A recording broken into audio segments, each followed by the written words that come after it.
Thank you very much for being here to listen to this lecture. And let me start by thanking everyone at the BSR for the opportunity they gave me to stay here for 3 months, and something I'm enjoying very much. And it's been really a really inspiring and pleasant experience. One thing before I start, this is, as Roberto has said, is a very I'm coming into this topic from my point of view, but I've got the rare opportunity of having artists as well in the audience. So I'd be very interested in your comments about things that I might not be able to see in the images you are about to view. So you're very welcome now or after, just to sort of tell me what your impressions are from a non-academic, perhaps, perspective.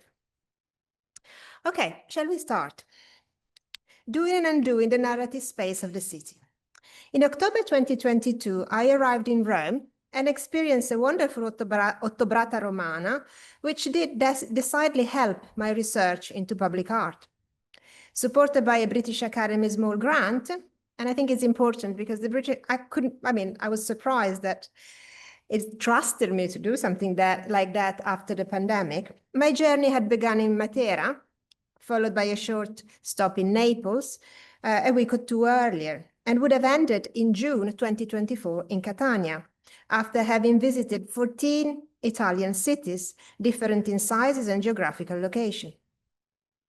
But by the time I had arrived in Rome, I had already fully realized that the phenomenon I described as public art was far more complex and rich than anticipated, and that I obviously needed some clearer definitions.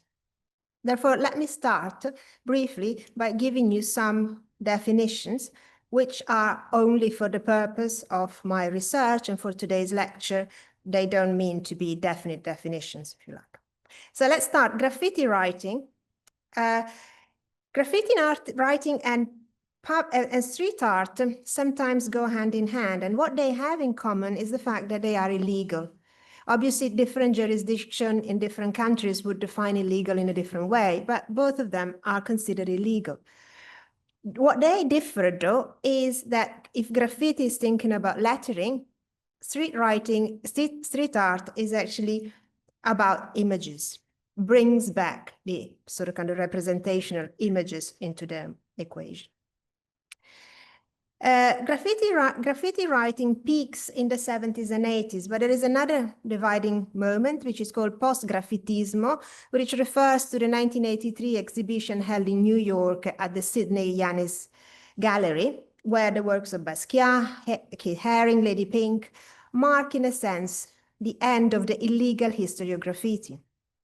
To turn it into an acceptable phenomenon, this is another important feature that I'll come back in a moment.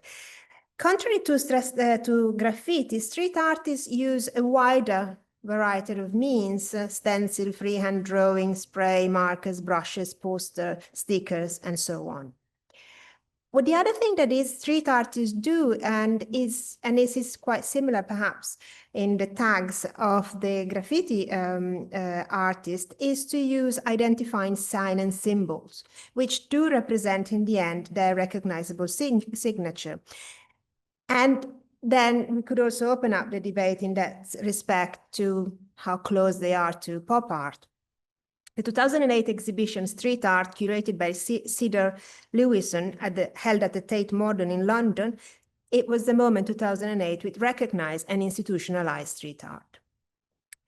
The other sort of further definition that, or kind of categorization we could apply, is that urban art or intermural art, to describe art which is not exhibited in museum, but which is legal, and it is part of an institutionalized framework. So what all this public art had in common, in my opinion, is the relationship between figurative and non-figurative, legal or illegal, institutionalized or not institutionalized. So what I also realized, despite having attempted at sort of working my way through it, and often, these definitions that I had didn't really kind of map onto or coincided entirely to what was going on.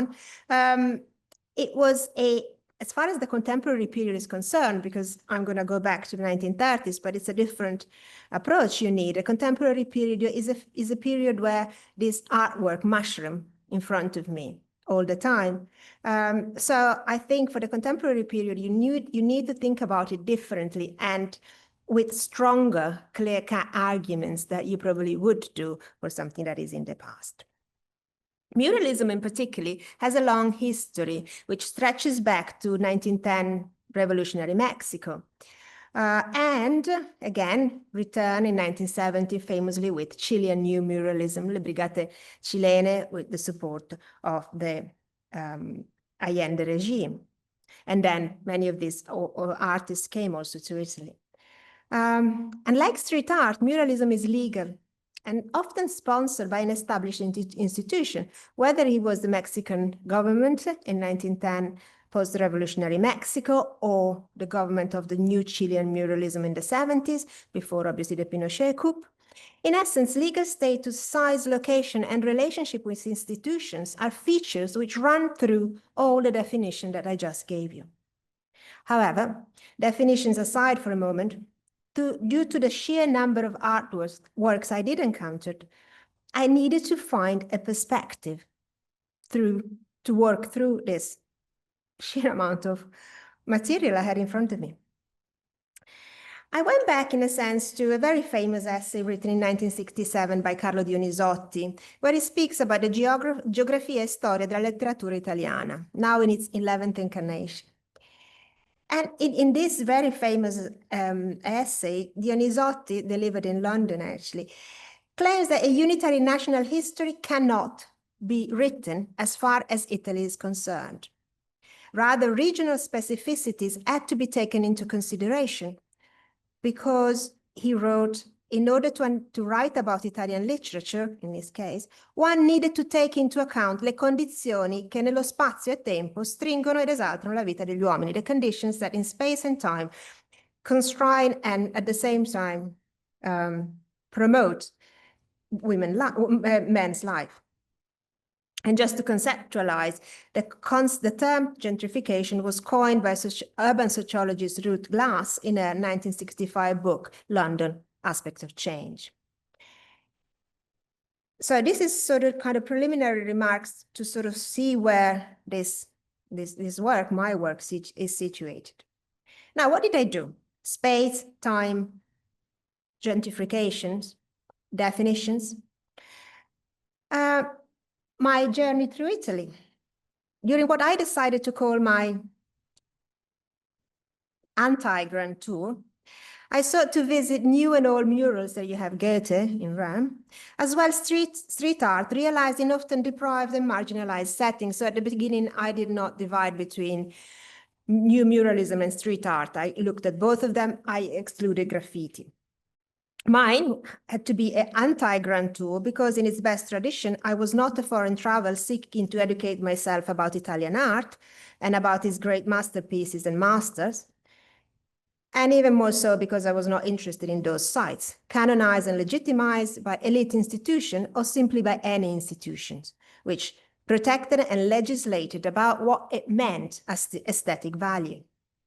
Furthermore, I was not interested in the experience of traveling across the peninsula, which had marked the existence of many of my, fellow travelers, from Richard Lester's voyage to Italy, to Goethe, to even, more recently, Roberto Rossellini, Viaggio in Italia in 1954. I was interested in exploring how an artistic form, urban and street art again, had merged into some urban setting, and in doing so, both in reconstructing the history of this art form and in attempting at mapping its trend, its spread, and the form of civic participation which it could foster. In other words, from the 1930s onwards, murals do give a snapshot of Italian society, problematize ideological and political statements, show us how to read past and present, histories or narrative, depending on the point of observation, present several aesthetic variations on the theme of the wall, and crucially, are omnipresent. When Le Corbusier visited Rome in 1935, invited by Pietro Maria Bardi, he gave 2 lectures at the Circolo delle Arti e delle Lettere, which linked urbanism and architecture, with the latter in Rome expanding, he said, in latitude. Due to Rome's layered history, the geopolitical environmental implication of old and new muralism did become apparent to me in a somehow striking and unique way. Notoriously, Mussolini wanted to recreate his own version of Rome, such as the Third Rome, coming after those of the ancient Romans and the popes. Rome as a large and complex city with a major urban planning dating back to Mussolini's 1930s famous Ventramenti of the town center, his 1931 urban plan, is perhaps more than any other place in Italy, multifocal and multi-layered. And I would like to add to this Third Rome, the classical, the Baroque, the fascist Rome, but also that of the municipi, of the borgate, each of them with their own histories. Rome is more or less home to 2.8 million residents, and it stretches across 1,285 square kilometers. Just as a point of comparison, Paris is 805 square kilometers, Milan, 181 square kilometers, Berlin, 892, London, 1,572, Mexico City, 1,585. This is a megalopolis. But 13% of the Rome population lives in the town center and benefits from its cultural services. 2.3 million live in the peripheries, which are often difficult to reach. And get a problem with transport. Going back to the 1930s, so I'm going to sketch now the sort of short history of this form, artistic form. In 1932, leading artist Mario Sironi, who was devoted art, he was a devoted fascist, he believed in fascism. He decided that aesthetically it was a moral imperative for Italian artists to return to the wall. But I think his declaration in 1932 is just it's just the peak of a long-term plan for aesthetic transformation, which had started again in the US, Mexico, and Russia. And let's remember, in 1932 in Italy, the fascist regime was the peak of his popularity. And if muralism in 1932, Italy was a new thing, in the America it was not, for example. Not only Mexican muralism had paved the way, but also the new American deal after the sort of 1929 crisis had actually called for the governmental support of the arts, thereby sort of consolidating this relationship between this artistic form and politics. 1920s muralism in Mexico's unfolds, notably that of Rivera, Orzocco, and Siqueiro, but also that of Constructive Russia with Tatlin, Malevich, for example. They did establish a clear aesthetic politics relationship and vice versa. Mexican Revolution, to some a failure of a revolution because it really didn't involve the people. The fascist regime called itself as a revolution.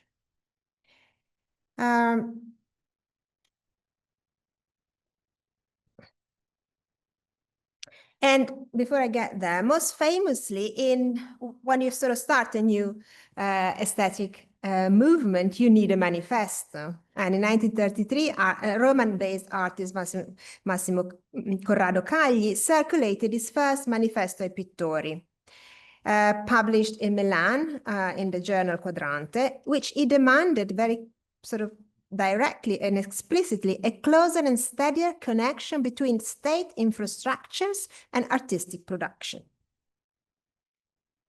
What is this?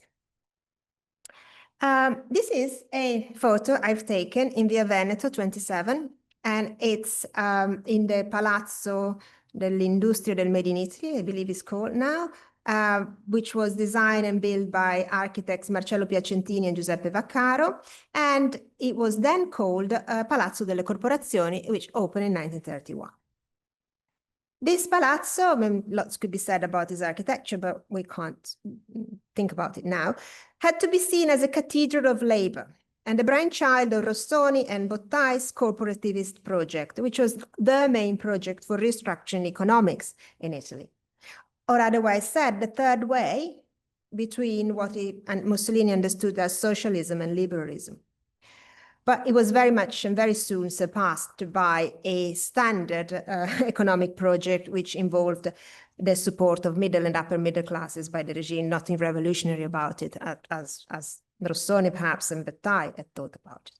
This is a window that is 10 meters tall, and the center part is about 4.5 meters tall, and the sides are 10 meters tall per 1.5 meters wide.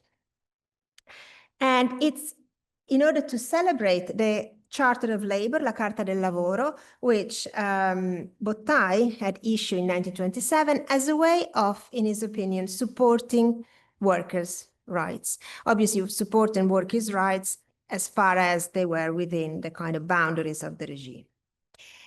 And this is Mario Sironi. Mario Sironi, leading muralist of the 1930s. You can't see it, but he represents himself in the left-hand corner as a kind of tradition of Renaissance tradition, is a triptych.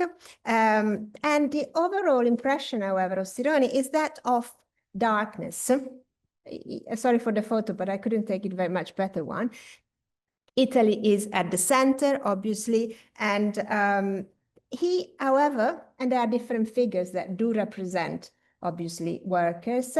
And at the top, you can see also the sort of work city, the industrial city. But what is interesting here is because Sironi, however, is already not interested in any mimetic figuration of the real. And he actually juxtaposes different spatial dimension with internal symmetries and variation. He refuses verisimilitude. He refuses a straightforward aesthetic of realism. Obviously, the gigantic scale of his mural conversely resonates with constructivism of the Russian avant-gardes and their mechanical view of reality over a simply figurative and linear narrative. And I think this is a kind of important point because one of the main features of the 1930s Italian artistic field is that it combines different souls without going for a kind of realism as 1930s Russian, for example. So it did have to talk to the masses in a way, and this was supposed to be a cathedral for the mass students, sort of to celebrate the regime's attitude towards work in a way that was not simply straightforward. Sironi's work were a combination of avant-garde aesthetic fused into muralism, voided of any of the cosmological and abstract faceted used by, for example, by other artists of the period. It was a form of public art which made and unmade its ideological and educational message. To actually better understand Sironi's work, I like to sort of draw your attention to one of Corrado Cagli, the other muralist, work. This has been destroyed. It was exhibited in 1933 at the Triennale in Milan. That obviously those works were actually supposed to be destroyed after the show. It covered about 30 square meters and continued the theme of nationalism. But again, even in this version of 1930s muralism, you have Cagli's primitive style, and his patriotic, let's say, endeavor is actually blurred into some kind of temporal transgression. And there are references to classical Greece, also to Giotto and Masaccio. And once again, Preludi alla Guerra added an oniric dimension to muralism because it stretched the boundaries of realism in response to the limits of the discerning view of the audience. So in some ways, the audience is trusted to be able to read this. This instead is a mural painting, which you can see is now at the Accademia Nazionale di Danza in Rome, and is again by Corrado Cagli that he realized in 1935, invited by the rationalist architect Gaetano Minucci, which is the same as the Florence train station.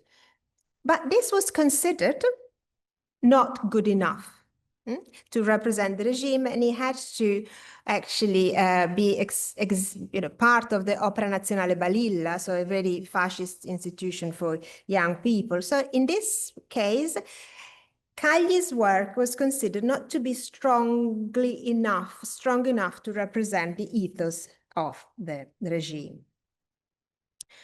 I think both Cagli and Sironi had somehow a different way of interpreting, if you like, the human condition of modernity. For Sironi, it was about collective labor, pain, and anguish. It's not a joyful or very sort of positive mural, the one I showed you. For Cagli, meditation, sacrifice, and a mystical shared destiny. This is another public work of the period, which I found very interesting, and is again in Palazzo delle Corporazioni. This is and I'll go a bit quicker now because I want to get to the contemporary period. You can now see this at the Palazzo delle Corporazioni, but it's a series of 8 tapestries, 8 arazzi, which were realized by Ferruccio Ferrazzi upon commission by Piacentini, and it had to be displayed in the central room of the building, Il Salone d'Onore, but they were never displayed. Because, again, they were considered to, like the tonalism of the Scuola Romana, the Cagli embraces, aesthetically not able to represent or actually do justice to the ethos, again, of the regime.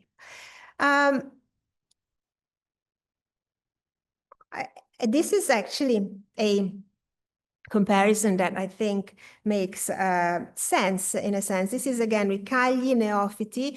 This refers back to obviously Bagnanti and the tradition of the sort of baptism. And you can see how there is a really sort of striking similarities with this, oops, not this one, and Ferrazzi, Arazzo delle Corporazioni dell'Industria. So the reason why I'm talking to you about these different ones is just to show you how muralism embraces different aesthetics, but there was never an embracing of the sort of straightforward realist aesthetic that you'd expect. Now, in the same Palazzo delle Corporazioni, you have another leading artist. It's called Fortunato De Pero, Sintesi Veneziana. This is not a mural, this is just a painting. That was actually to be displayed, taken there to be displayed in the office of the minister. So the official seat of the power. And then again, here you have a clearly second wave futurism that again refuses any kind of figurative, strictly speaking, figurative rendering of its subject. This is another painting that stays in the same office, is Prampolini, Madonna dell'Aria. Prampolini is the leading futurist of the second wave of futurism. And the regime, the sort of minister, is happy to have this kind of cosmic renderings of the reality, the sort of relationship between subjectivity and the real, which is in clear abstract terms. That said, it was a contradiction. It was a fascist regime. It was a dictatorship, so it had its own contradiction. This is not, you can't view it. This is being covered and remain covered. This is Arnaldo Capannetti. If you want my opinion for the better. This is Arnaldo Capannetti, Discorso di Mussolini ad Almine. Almine it was a 1919 speech by Mussolini to the workers in Dalmine who had gone on strike, but it was a sort of strike that embraced a nationalistic ethos. So they were not against, were against the padroni, but not in any confrontational way. And this is a 1932, never to be displayed, but still in there. I'd just like to sort of now move on to another example of a very famous one, because we always talk about, we always talk about muralism of the 1930s in various ways, but often we don't see what's happened to it in the transition between the regime and the republic. This is very famous. You can see it well, fully restored now at the Sapienza. Aula Magna is again Sironi. Sironi did a lot of work. L'Italia tra le scienze e le arti. This is really much clearer what I was trying to show you in the mosaic before. This is the typical Sironi kind of monumental style, which is again is out of proportion, is not, again, you don't have a realist rendering of it. This are figures which look back at the sort of Roman classical tradition in a kind of emphasizes hyper-real, if you like anything. This mural has a particular history. It's just been restored and to be displayed. After the fall of the regime, it was covered. It had to be covered. They couldn't accept,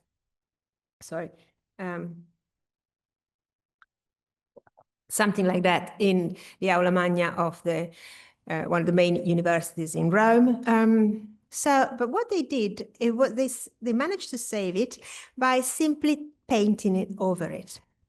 There has been various attempts at sort of restoring it again, restaurarlo, but due to lack of funding, they were not sort of carried out before the last one a few years ago, like 3 or 4 years ago, which brought back the Sironi's work as it was. This is another one that probably should have been covered, but it didn't. This is again Il Palazzo dei Congressi at Leur. Giorgio Quaroni, La Fondazione di Roma, 1940. The Foundation of Rome, again, is a sort of kind of monumental style, is 1940. The aesthetics always also change in relation to politics. We have that in 1931, Sironi can be more experimental. The more the regime fails, the more the regime loses consensus, the more it goes towards a very clear propagandistic, non-experimental way of talking to its audience.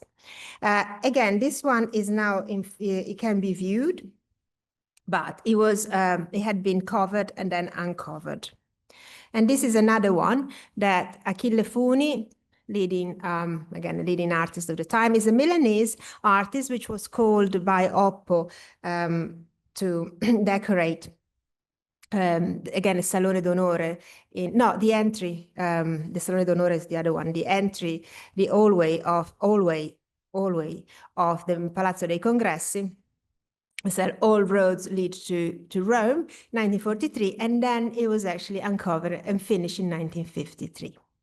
So actually the way it's also changed, again, this is another example of something that is far less experimental than the previous ones I actually showed. Yet, that said, contradictions continue. These 2 murals are they are mosaics and are visible at the Eur. One is Prampolini and the other one is De Pero, the same 2 artists that I showed you before, not in this version. These were 2 murals that illustrate, again, the corporazione, the corporativist project. It was the same economic project I talked to you about. They were fully realized in 1941 and 1942. They were fascist artworks. They have a clear futurist, abstract, non-figurative expression, and these are in full view. There was never debate or anything whether they could be acceptable or not in Republican Italy. So it's also, in some seems to me, that what was acceptable is what is further away from the regime, but also is experimental. So it makes a point, has what is considered an aesthetic value. Now, the in-between. After the fall of the regime, obviously, various things had to happen, and there had to be a sort of damnatio memoria, if you like. But muralism in itself didn't die. In 1943, for example, Peggy Guggenheim commissioned Jackson Pollock, to paint mural. And in 1968, here at the Faculty of Architecture, at the neighborhood Tordinone in 1976, we have to start having the sort of initiatives that bring back mural paintings. Was probably just dormant. But other initiatives in the 60s and 70s, like Campo Urbano in Como, 1969, Festival of the New Realism in Milan, 1970, or Volterra 73, curated by Chris Polti, or the new avant-gardes, talking about, obviously, the relationship between abstract and realist, but also what is crucial, I think, what is quite key at that point is the way in the 1960s and 70s, there is a call for the artist to leave the studio and start engage again with the public space. 2 very often mentioned but somehow forgotten experience of those years are the Sardinian muralism and Dozza in Emilia-Romagna. It's a small place. And then if you look at them, there is often an anti-establishment, anti-state. It's muralism that has clearly a political edge, takes that as a political edge. But historically, let's think about also the 1980s and the sort of birth or coming to the fore of the creative cities. The liberal economists placed a significant amount of weight on regeneration, solving crises through culture and creativity, and cities became a vessel of creativity, creative hubs. And since the 1990s, a global new muralism has revived this tradition, and the tradition of having a sort of strong political or social impact. So I believe the new muralism now should not be read as a narrowly defined aesthetic phenomenon, but rather as a system of site-specific artworks placed at the intersection of historical, ethnographical, political, and social factors. And unlike its early 20th century forerunner, or of graffiti or street art in general, especially since 2008 and the economic crisis, the first major festival of muralism was in Palermo in 2008, it expressed itself often through thematic, publicly funded urban regeneration projects. I could give you various examples, and I think Rome, in 2007, we have a PAC in Milan, the exhibition Street Art, Sweet Art, curated by Alessandro Riva. Then in Rome, we have La Scala Mercalli in 2008, with now famous artists like Bros, Luca Maleonte, Osmo Diamond, the Pop-Up Festival in 2008-2015 in Ancona, Urban Legends again, at the Macro in Testaccio, 2012-2014, Urbis Picta, again at the Museo Carlo Billotti, and recently in 2023 at the Galleria Alberto Sordi, there was an exhibition about the history of street art and muralism in Rome. So the point then we have various across Italy projects sponsored by the municipality, by private institution, Campobasso, Mantova, Milano, Napoli, il Parco dei Murals, Ortica, Orme Memoria in Milan, Muro del Quadraro, curated by DAV, Samba Walls, Barriera Milano in Torino, Taranto Trust, Lecce 164B, Brindisi at the Quartiere Paradiso, and so on. There's also been a census of the murals in Rome, and in 2019 there were circa 1,600 murals distributed across the 15 municipi. And they went from 2013 they went from 300 in 2013 to 1,600 in 2019. So it's exponential. Pigneto, Pignatara, Quadraro, they are the ones with more murals. Trullo, followed by the Trullo, by the Ostiense and Ardeatino, and then San Basilio. So when I looked at sort of murals in Rome, I looked at the murals in the Borgate because the town center doesn't have very many. And as I said, the Borgate Romane were created or sort of during the 1930s, 1920s, and 1930s. There were two main urban planning initiatives by Mussolini, 1924 and then 1931, the biggest one, where, as it did in other places, it pushed the working classes or the poor people from the town center down to the Borgate. You probably know the configuration of Rome better than me. There are Borgate Ufficiali, there are Borgate Spontanee and Borghetti, but there is a huge amount of people that don't live, obviously, in the center of Rome, but Rome has this huge distribution of population. In 1938, there was a legislation, a law that stopped the migratory flux to the capital that was only abolished in 1962. And from 1951 to 1971, immigration sort of stops. But by 1970, 1/3 of Roman population lives in a borgata. The borgate that is ICP, Istituto per le Case Popolari, builds a lot of houses of different quality. These are images, but obviously Rome has a rich history in terms also of resistance to the regime, resistance to power, resistance to the Nazi occupation that lasted from the 10th of September 1943 to the 4th of June 1944, and Rome was divided in 8 zones. One of the key zones that had a sort of anti-fascist, strong, prominent history is Il Quadraro Vecchio. It also has an urban history because it's only the sort of center of this neighborhood, which has been remain intact, and it has the 1930s, 20s and 30s architecture. The rest has been modernized and expanded. But famously, on the 17th of April 1944, Kepler ordered that 9,047 men were captured and taken to Germany in labor camps. Only 350 returned. This is a way in which the Diavù with the project Muro celebrates this anti-fascist past of the neighborhood with this huge wasps that represent, 7 of those represent the people taken away from the Quadraro. One thing that is probably worth noticing is the sort of, again, the way in which muralism enables you, new muralism enables you to distort reality, to create an augmented reality, an hyper-real reality, and not necessarily a straightforward message of realist interpretation. And the other example is by Gio Pistoni. Gio Pistoni is a female Rome-based Romana female street artist, a muralist, and this is actually a representation of people who leave and you don't know what sort of destiny or fate waits for them. So this is one example, and the whole Quadraro Vecchio is decorated like that, and in many ways celebrate this fascist past.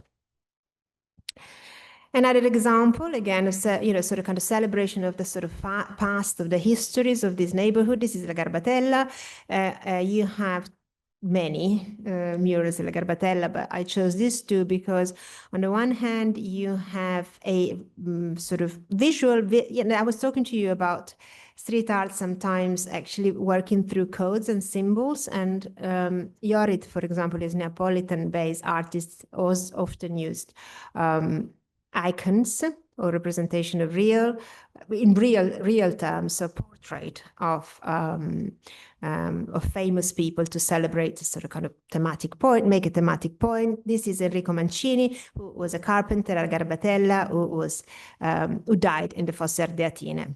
And the family, together with an art gallery and the municipality of La Garbatella, decided to honor both him, his sacrifice was tortured via Tasso and then killed, and the past of the place. The other mural is by Sol and Diamond, Oh My Darling Clementine, and it celebrates the famous Ostessa that it gives the name to La Garbatella in 2020, which is the anniversary of the foundation of La Garbatella in 1920, for 100 years. So it also helps to certainly give identity and ground and those neighborhoods. We could open a parenthesis, but I won't, don't worry, about also the difficulties in doing that. These are examples that function quite well. I'll get to something that functions less well. These are two, this is street art that I found in San Lorenzo, The Monkey Evolution and Leonardo Crudi. They both, these are illegal, but especially Leonardo Crudi is quite well known. He is an artist who also exhibits in art gallery, and he clearly says that he sees in an interview, I can't read it out, but he uses adopted constructivist Russian a language, figurative language, because he believes, like Eisenstein's in the importance of a art as a political act. And he understands that in avant-garde terms and in the juxtaposition of different languages, even in the contradiction between different artistic expressions. La Garbatella, San Lorenzo, also very famous because of the bombing of San Lorenzo on 19th of July 1943. 4,000 bombs were actually thrown on the city, and San Lorenzo suffered the majority of deaths. And this is a guerrilla spam, Murales contro le guerre, a mural against walls, and this is sponsored. This is an official. The other thing that is important is that the difference between street art and muralism, also in viewing it, has to be the size. And this is a building which was bombed, so it's done realizing a building that had been bombed during the bombing of San Lorenzo. Again, the kind of identity, historical identity, is to the fore, but also in San Lorenzo, this is a mural against the vittime dei femminicidi, violence against women, and there are 169 female figures, all of them with names and surnames, and they keep on adding. It was restored on the 8th of March 2025. Sometimes there are issues also of vandalism, with some of the more political ones, some more explicitly political ones, and it's in the making. So that's the other kind of opening question: is this art as it reflects the now? The past was solidified into those images. This is an art which really does get into dialogue with the now. And this is one of my favorite ones. This is San Basilio. This is a proper project of urban regeneration. San Basilio, again, is a neighborhood with a long history of popular housing, of a difficult place, sort of built during the regime. Only a small part of it back then remains. This is the new part of San Basilio. He goes through different phases, including, drug dealing, we all know, but during the 1980s, 70s and 80s, the Brigate Rosse had their headquarters in San Basilio. It's marginalized. There's no public transport that takes you there. You stop at Rebibbia. And this is a 2014 project of about 14 of those murals. They're very big. These are also... you can't do these things in a town center because you don't have the walls. There are walls for that. And this Liken is a Spanish artist, and this is his critique of industrialization for something that we have to go back to a closer relationship with nature. And this is Hintes again, who's in his works in the newer part of 1970s part of San Basilio. I went there. This is also the way you go there, because I felt sometimes that I didn't have the time to actually look at them very closely, because you might not want to go and take a picture there and then because you might capture more than you're bargaining for. And so this is, again, a call for a regeneration through a closer relationship with the kind of animal world, the sort of anti-industrial. And he was sponsored by the Associazione Walls, but also with the support of the Comune di Roma and the Azienda Territoriale per l'Edilizia Residenziale Pubblica del Comune di Roma and the Centro Culturale Aldo Fabrizi. It's important I mention it because at the beginning I said a new muralism often is sponsored by something. So it's institutionalized. Now, whether this has changed the life of San Basilio, I don't know. And this is another example. This is from Ortica Milano, the way in which history is represented. And I think it's less successful. Here you have the Ortica Noodles. It's again a collective of artists active in Milan. They had this project in 2019, and they call it L'Altare della Patria della Street Art. So you have an Alpino, you have the Resistance. So it's done in a much more sort of straightforward. I noticed that different cities would deal with their past in different ways through this art. And Milano is very much celebratory, it's as if history, we celebrate our history. We have no tensions, it's much more figurative, less experimental. And then you have Il Signor G, Giorgio Gaber, another one of the leading voices of Milan, just that he was from Trieste. And then just to conclude, and I think when I was thinking about how to conclude this thing, I thought about Larkin, Happiness Writes White. And this is whether happiness writes right, I don't know. These are photos that took in Catania. It was the last last stop by anti-Grand Tour. And these have been realized. This I don't know who did them, but it's pretty not great. But the others are actually by the Collettivo Res Pubblica Temporanea, and I talked to the artist Luca Prete. San Berillo. San Berillo is the red light district of Catania. At 6 o'clock, it's already dangerous to walk there. It's not just the red light district, but it's also home of, to immigrants who live in not human conditions. Those houses were used by them to both by prostitutes and by people to sleep in there. The Comune decided that they wanted to regenerate San Berillo because, different to the other neighborhoods, it's right in the center of Catania. So it's really a business opportunity. Part of it has already been regenerated, and this is the art in the regenerated part, which is not experimental. It's pretty ordinary, I think. While in the other part, the artists have painted those, and again, is a place where you don't take many photos because you might not. You want to get out of it pretty quickly. They actually decorated all the the doors of the houses that were actually barred. The Comune, why they did that? They did close the first floor, but they closed also the second floor. So these people have no place where to sleep. Why? Because basically they want to kick them out and they want to gentrify and create bed and breakfast in the center of Catania. Now, I'm not really judging that at the moment because I don't have, or assessing that because I don't have enough data. I have one story from one person, but I thought that the art in some ways spoke about it. I found that the art in the deprived part of it was, again, more experimental, more searching, more innovative. There was more trouble in it, while in the part that has been gentrified is a very reassuring, very calming, not troubling, not thinking through art. So I don't know whether Larkin was right and Happiness writes white, but in this case, I think that I found from a simple observation, if you like, a clearer relationship between difficulties or places which experience difficulties and more interesting, if you like, aesthetic and artistic expression. Corrado Cagli, I talked to you at the beginning, again, was an artist that was homosexual, he was Jewish, he had to leave Italy.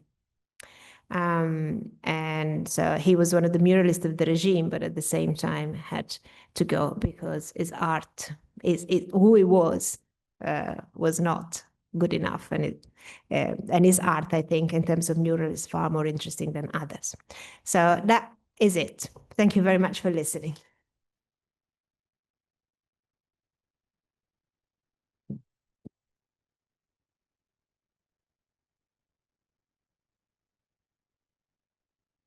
Thank you very much, Francesca, for this marvelous lecture. Very, very inspiring. I liked also the breadth of starting from fascism and also from a transnational viewpoint and then going back to Italy. I'm sure there will be many questions from the audience, but I'll try to break the ice. And going back to the Dionyssotti quotation about the struggles to create a sort of literary history of Italy.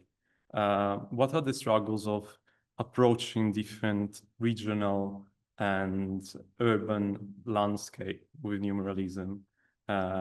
What is problematic, what is not there, what we can find in different contexts, often Rome, for example, as you showed at the end in Catania, for example, it was a great example. Could you elaborate also on the other context that you'll be analyzing?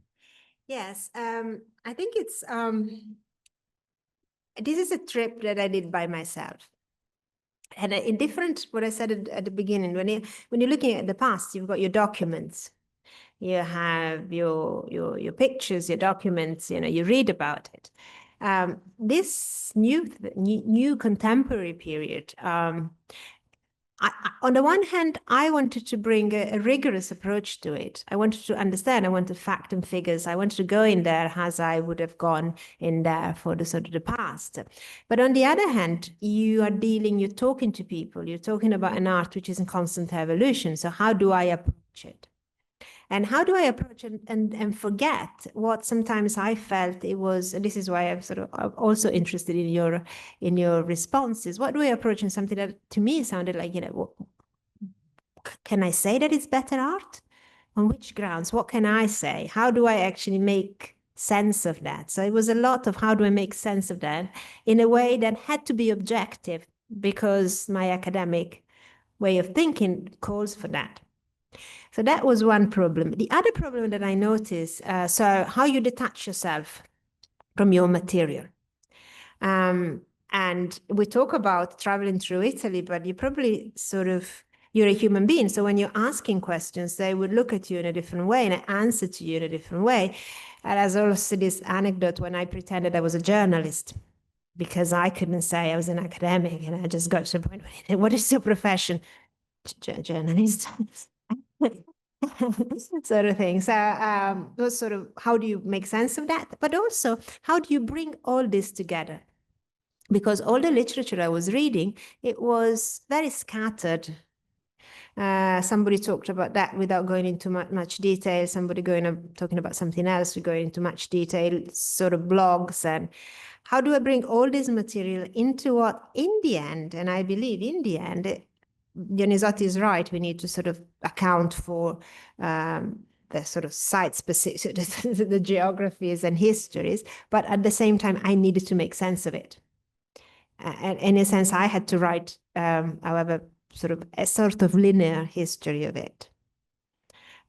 So I tried, as I do when I do cultural history, I think sort of the way I do it, to find threads, to find commonalities, to find ways in which it helped me to put all these puzzles together, and firmly realizing that for the contemporary period, making a strong argument was harder because it could be demolished by somebody going, yeah, but I've seen something else, but I've seen something else. So you have a different control, if you like, of the material. So yeah, so the variety in this way, a different control. One thing that I noticed, and again, I can't prove it other than by an aesthetic response, and maybe one should.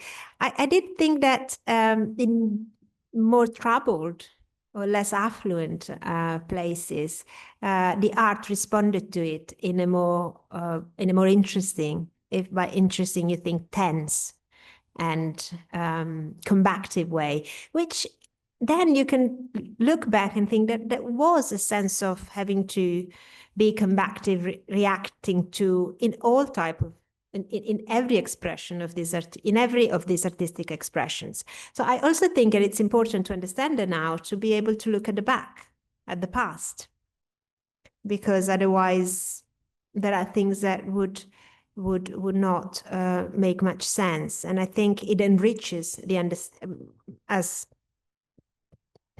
simple as it can be, but I think it really does enrich the ability to have a sort of longitudinal view of it, enriches our understanding of the present, however not conclusive can be.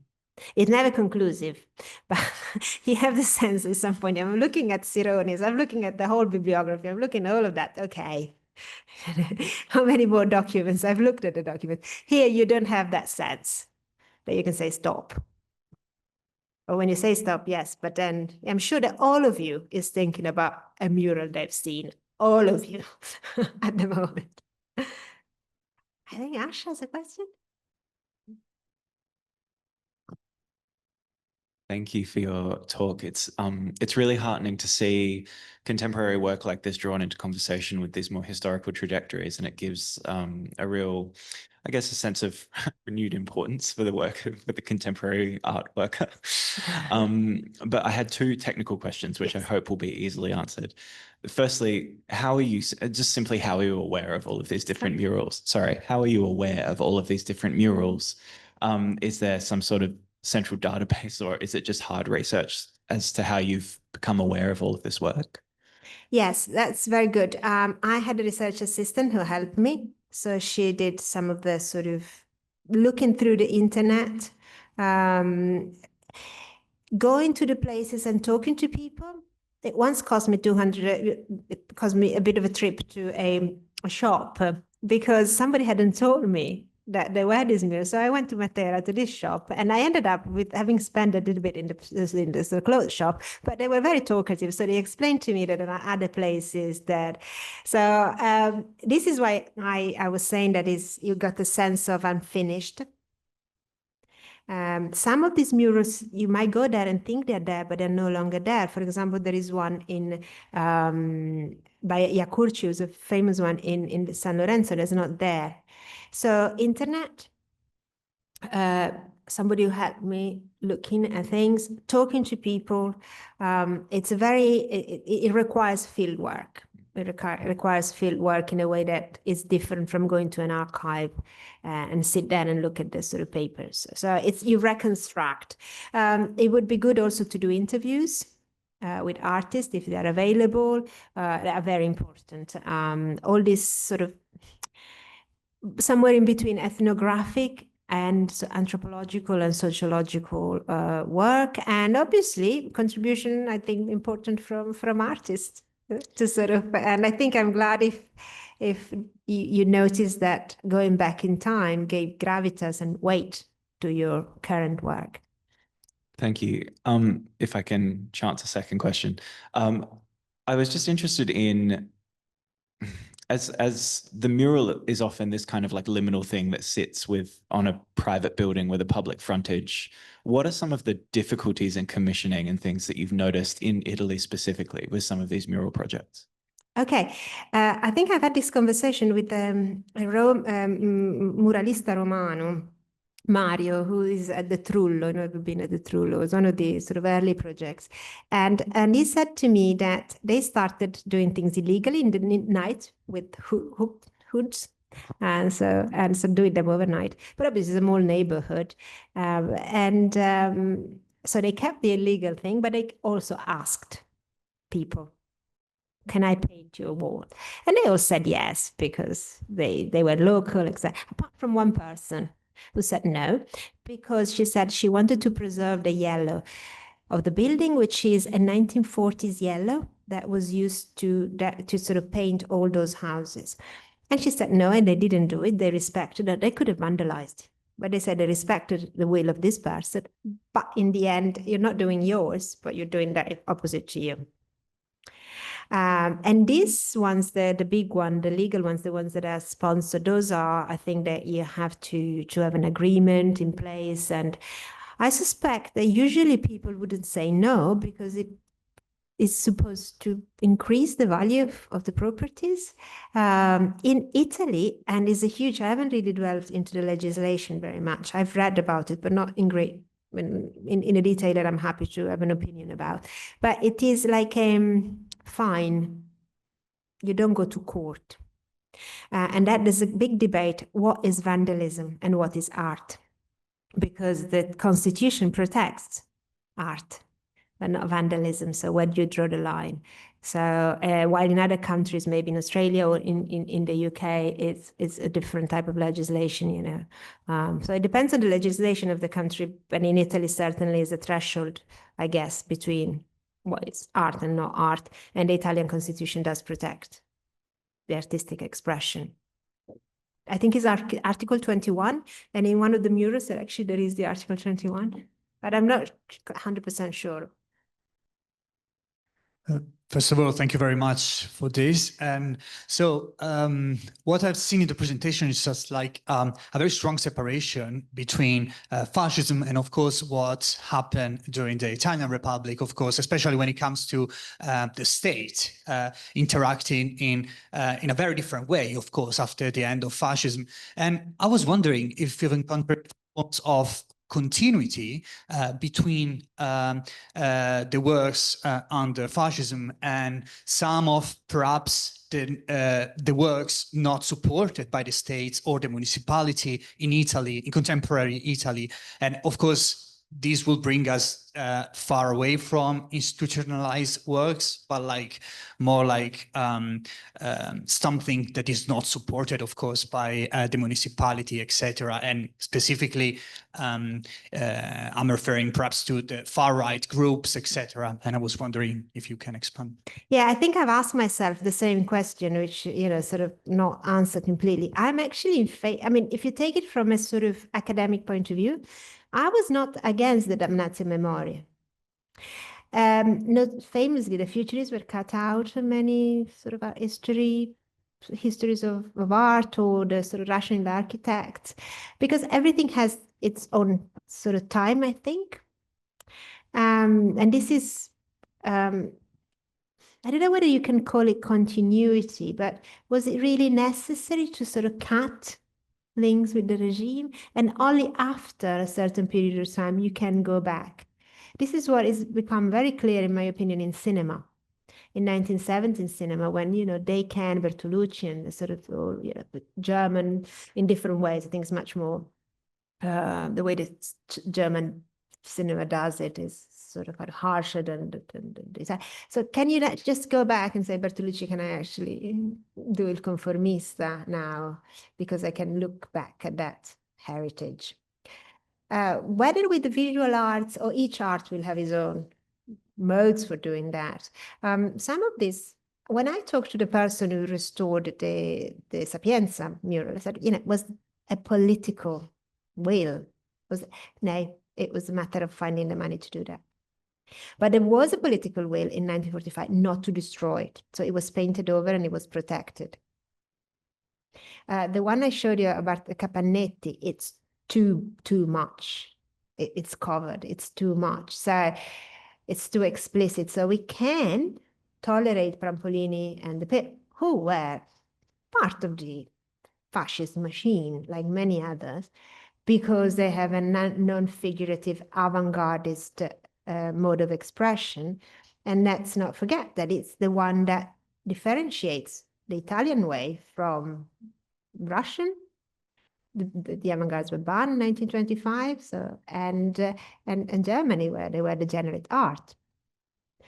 So I think everything has its time. And to make it coincide, that's why I wasn't in agreement at some point. You just have to be really clear line. This is, this is part of an unacceptable, brutal, damning regime. Then after that, you can go back and think about it. The continuities, I think there's the big debate on realism versus abstract art and how it returns with the avant-gardes. And maybe you don't do, I don't think there is anything like urban projects supported by the same institution or association or organization that you have now. This is something new, and I think is also a response to the sort of crisis that we are facing at the moment. Whether aesthetically it stays, more or less, yes, but then it becomes prominent now. And some people would also argue that it's also diluted and less effective now because it's everywhere. I don't know whether I answered. It's a big question, but I think it's... Yes, I would be also interested to know, like, whether or not you encountered far right yes, art. There is in terms of continuity. Cibo. I don't know whether you ever heard of Cibo. Is this Verona-based artist who goes around the Veneto region and covers with food symbols of neo-fascist symbols, and his own work that is vandalized again. So he's famous for that because he would cover a swastika with the banana, for example, or pizza. He's very famous for that. There is also one mural in San Lorenzo, I can't remember, that was vandalized because it was against the police, and then they redid it. There is one Stan and Lex, they done it again. So yes, they get vandalized from time to time. But Cibo is the famous one in Verona for doing that, and he says he gets abused. Hello, thank Hi. you so much for the lecture. I was just wondering, out of the artists that you spoke to, whether they were local to the area, whether they were born there, they lived there, or whether they'd travelled to there. Was it a case of like the artist choosing the area or the area choosing the artist? That's also a very big and interesting question. Some artists have become stars. And Iorit, for instance, is the Neapolitan one who's painted many of the sort of, he is from Naples. But now whether Iorit does belong to Naples, he has done also some stuff at the Trullo, one of the early murals. I think when they become famous and recognizable, I think they lose somehow the connection with the place. However, at the beginning of their career, I think they are. Some artists that I've spoken with, the majority, I think, have a connection at the beginning with their place, and they understand the place well. Or some other times, maybe they want to have artists that. But as the sort of as the movement develops, now you would have the stars, which are paid 3 times more, of course, than your local artists. So it depends on funding. So it's been, I think that the sort of Rome-based scene has been quite historicized because it's been so much that now it's almost an historical phenomenon because it's been counted. There's literature about it. It's so widespread, and some of the artists are. Now, the training also differs. Some, they do the academia. They go to sort of kind of traditional training. Others are sort of self-made. I think more and more artists come out of academia, so they have a professional training. Some do more things. Sometimes they do to make a living the murals, and they continue to go around as graffiti artists. So and graffiti, I think, is less linked to the place because they go around in crews and then they sort of do the bombing of a place. So I think it varies, but the more the more the phenomenon will develop, the more we'll have categories. But certainly at the beginning, there was a close connection with local artists, also because they were cheaper. Thank you.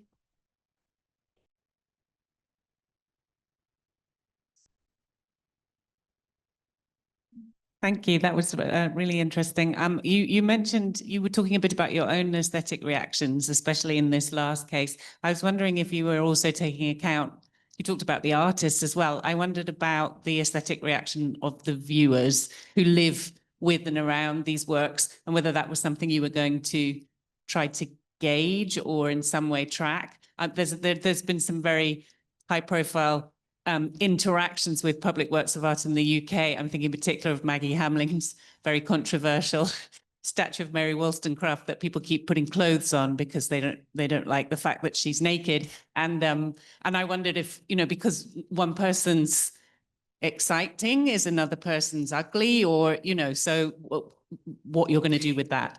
I did ask when I was going around, but then I did ask, and I realized it would have been anecdotal. While for the new project, we're going to do it much more structured with interviews. Semi-structured interview is going to be done by kind of somebody who has knowledge of how to do these interviews. Anecdotally, I can tell you that sometimes they get some people who say I like it, some other people I don't. I mean, I think the Catania episode is extreme in terms of that really was very difficult. When I went to some sort of kind of neighborhoods in Taranto, for example, or Brindisi, which they have these big murals, it was also hard to find people to talk because of the sort of urban environment. They're very empty. There is no bars, there is no cafes, there's nothing there. So it was also, who do I speak with?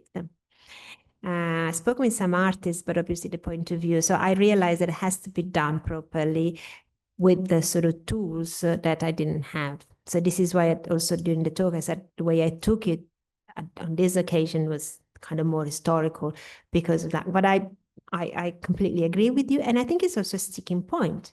Do they really change much? And this is public money going towards noble cause, if you like, if to regenerate an area, but does it really? When there's no transport there, when there are no tours. In Rome, they are doing it. There is 2 open weekends. One this coming weekend and the next. They actually have tours of Forte Prenestino, for example, which I encourage you to go, and or others. Like there is also a tour of samba, but you have to go by yourself. There's no transport organized. So I think in places like Rome, which is more developed, they're trying to do that, which I think is what they should be doing, because the more people you take there, the better. So yeah, no, I haven't. I gauged it, but I wouldn't feel confident in giving you a straight answer because I don't think I have the knowledge or to sort of to do it properly. But yes, I think it's a sticking point. I think that's very important. Yes, though. I'm curious to know how much the Italian more contemporary mural culture or the cultures are permeable to international experiences, especially as digital technology allows, distances to be annulled. Do these public commissions allow for non-Italian citizens to participate? How welcome is a non-Italian presence? I'm looking at Sant'Agata, for example. You can't get much more local than that in Catania. Are foreign influences welcome? Yes. Does it become territorial? Lican is Spanish. And like Gomez de Teran also done stuff it was quite famous, is from South America, Latin America. I can't remember where. No, they are. The Torino, for example, they was telling me that there's a more abstract tradition there because of the context with France. There are French artists who actually somehow, if you ever from reading, if you have a foreign artist, it gives some more prestige. So yes, they're very welcome, and they are also commissioned. How artists are commissioned the work? This is something I really wasn't able to find out, and that's what I want to know. How is the money actually spent?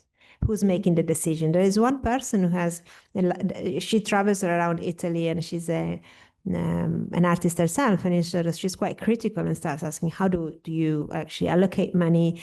Who gets it? Do you send the sketches before? Who judges? Other architects in the committee? So all of this is something I asked, but didn't get quite an answer, and I would like to sort of find out, because I think it's quite important, and we forget, we look at the art, it's beautiful, we look at that, we look at the good bit, but which are the economics?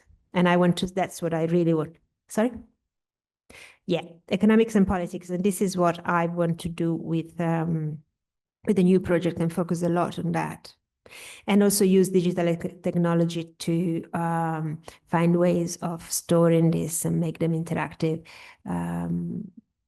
Will feature economics, politics, and digital technology are the things that I was very much aware were important, but I couldn't. It was a BA small grant, I think they got quite a good deal in the end. So I didn't have the funding to do that. But yes, definitely. But I think that the answer is, I didn't think it's quite a transnational, international. There is Ogemeos. This is also those Brazilian artists who have decorated Langarbicocca in Milan, so also prestigious places that are, no, I didn't see that. I don't think there is a hostility towards foreign artists unless there's money involved, but not in its own right.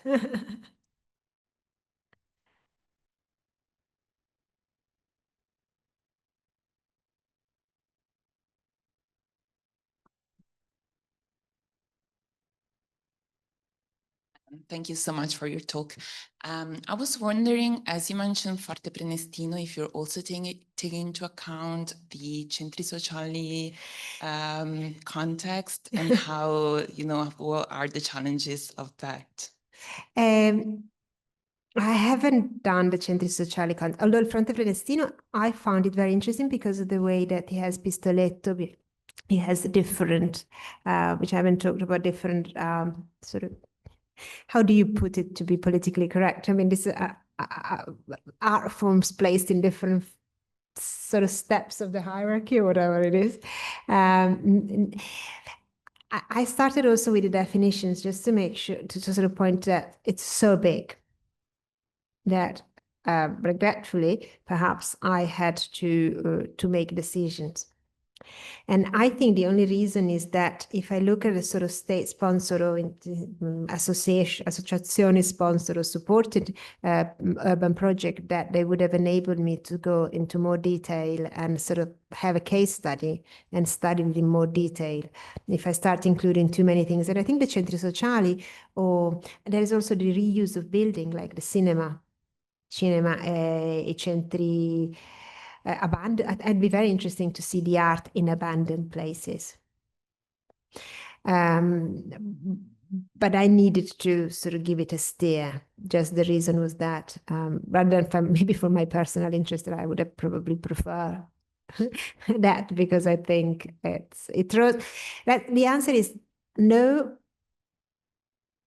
scientifically, because it throws up a whole set of other questions that I couldn't answer, and I think they would not be in line with the questions I was asking to the other projects. So would you be able to use the same methodologies and ask the same question to an urban project, urban regeneration project, and the centro sociale? Probably not. Thank you.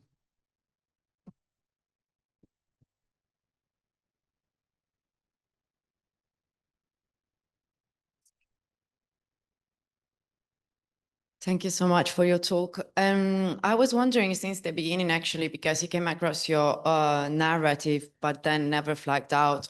How about issues of conservation? Because I noticed that one of the murals, like Vittime di Femminicidio, was in the, it was said it was restored. So I noticed that that one was restored, so there is an afterlife.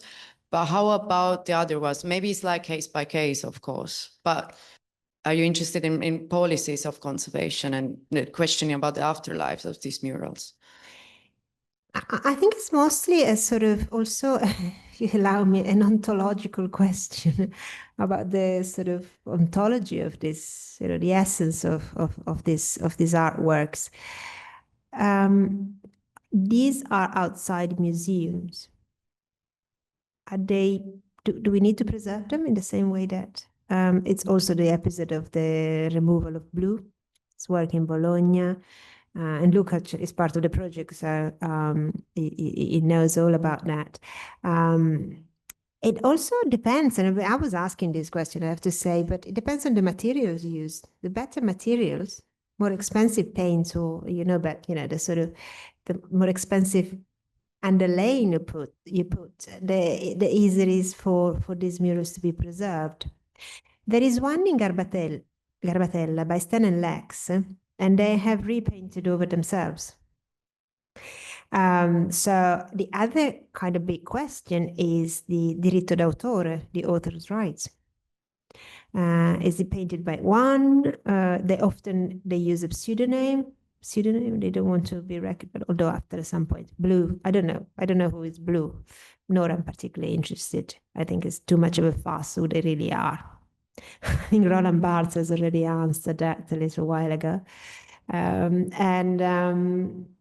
So probably I would say that if there is a particular reason, yes. I'll give you another example. In Dozza, there is a small medieval village in Emilia-Romagna. They've been running a Biennale del Muro Dipinto since the 1960s. And there is an Aligi Sasso. And there was a lot of talk of what to do with the Aligi Sasso. Do we remove it? Do we leave it there? Do we place it in the Rocca? And I think many of the restauratori were actually scared to death of detaching it and ruining it. Do you do what you do in Naples, in Vansky? You cover it up to preserve it? I think it's an open debate. My answer now would be case by case, as you would do in a sense to sort of kind of preserve heritage of just kind of 1930s and 1940s. I think I would say case by case. but then you would need to imply aesthetic value or importance over something else.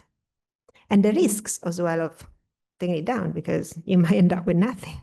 if they were really scared, and some of the restauratori, they would say, no, we're not doing it. They were really resistant. But Aligi Sasso is Aligi Sasso, as a canonized important painter said. It would, yes.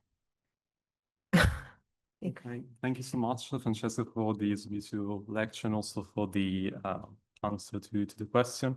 I think there will be time to ask other questions during the drink reception upstairs. So please join me thanking Francesca for this beautiful talk.